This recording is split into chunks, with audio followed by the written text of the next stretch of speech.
Benda dia kena joget bang. Joget macam mana ni bang? Okay guys, hari ni kita nak buat challenge sikit. Okay, challenge apa man? Challenge smash dan defend. Kita akan bagi 5 kali chance. Kita tengok siapa yang boleh ambil defend ataupun siapa yang boleh point, tengok lah. Tapi 5 kali saja. 5 kali saja Kalau kalah bang? Kalau kalah, kita tengok. Kita tengok dulu. Kita tengok apa yang tengok sampai habis. Tengok sampai habis. Saya mula dulu. Saya pakai Yonex Nanoflare 1000Z.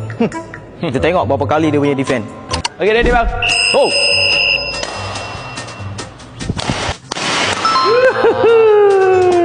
Easy, easy. Baru warm up. Hey. Aha. Aha. Hey.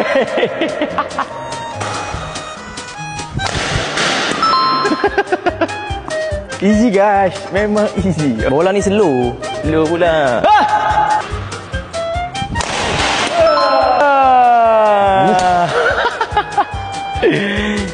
Last but not least. Yes! Kita Tapi satu je tu. Ni giliran aku pula pakai raket Woven 1000 by Felix. Kita tengok padu ke tak padu. Alright. Kena frame lah pula. Meletup guys.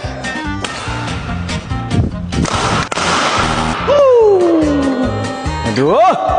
2-0.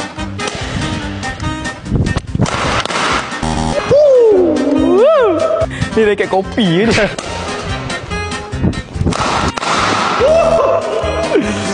Last.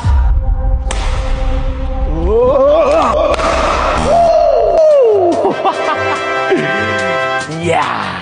Abang kalah tadi. So challenge kena, orang kata janji kena ditepati. Benda dia kena joget bang. Joget macam mana ni bang?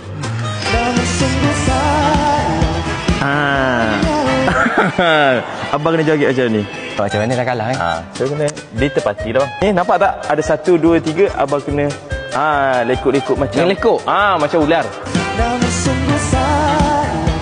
Berjalan.